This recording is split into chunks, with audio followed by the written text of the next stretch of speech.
Hello বন্ধুরা, তো ঢ্যাঁড়স অনেকবার অনেকভাবেই রান্না করে খেয়েছেন। তো একবার এইভাবেই বানিয়ে দেখুন, আশা করছি খেতে আরও ভালো লাগবে। তো চলুন রেসিপিটা দেখে নেওয়া যাক। তো এখানে আমি ঢ্যাঁড়সগুলো আগে থেকেই ভালোভাবে ধুয়ে রেখেছি। এরপর ঢ্যাঁড়সের দুই দিকটা ভালোভাবে কেটে নেব। তো কেটে নেওয়ার পরেই এখানে আমি ছুরি দিয়ে ঢ্যাঁড়স এরকম মাঝ বরাবর লম্বা করে কেটে নিচ্ছি।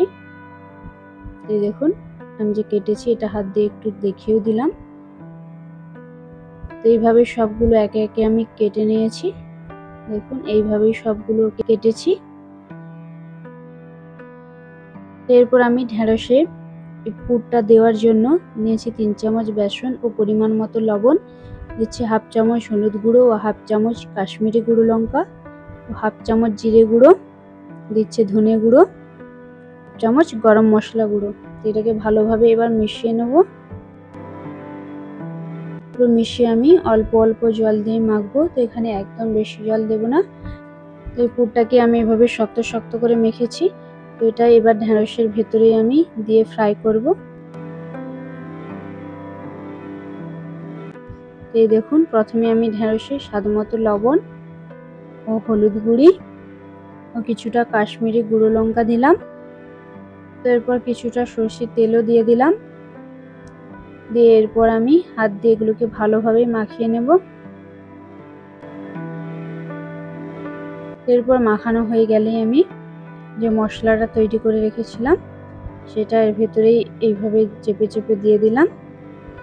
তো এখানে খেয়াল রাখতে হবে বেশি দেওয়া যাবে না, বেশি দিলেই ভাজার সময় পুরগুলো বেরিয়ে আসবে। তো এখানে আমাদের সবগুলো রেডিও হয়ে গেছে পুর ভরা। এরপর কড়াইতে আমি সামান্য সরিষার তেল দিলাম। একদম গ্যাসের ফ্লেমটাকে লো রেখে এরপর ঢ্যাঁড়সগুলো দিয়ে দিতে হবে।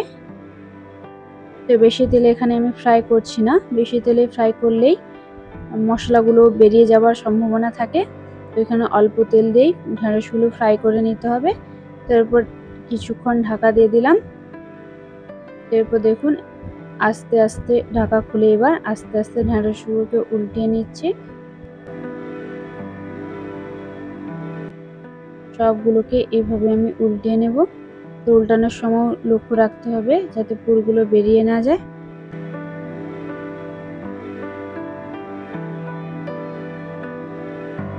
সবগুলো উল্টানো হয়ে গেলেই আমি আবারও ঢাকা দিয়ে রেখে দেব কিছুক্ষণ। তো এখানে হাই ফ্লেমে দিলেই ঢ্যাঁড়স সহ মশলাগুলো পুড়ে যাবে। তো একদম লো ফ্লেমে রেখেই ভাজতে হবে।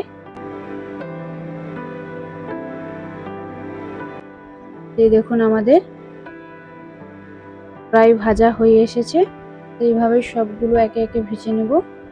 এই দেখুন আমাদের ভাজা হয়ে গেছে। তো একদম রেডি হয়ে গেছে আমাদের ঢ্যাঁড়স মশলা ফ্রাই রেসিপি। তো অবশ্যই বাড়িতে ট্রাই করুন। তো ভিডিওটি ভালো লাগলে চ্যানেলটিকে প্লিজ সাবস্ক্রাইব করবেন।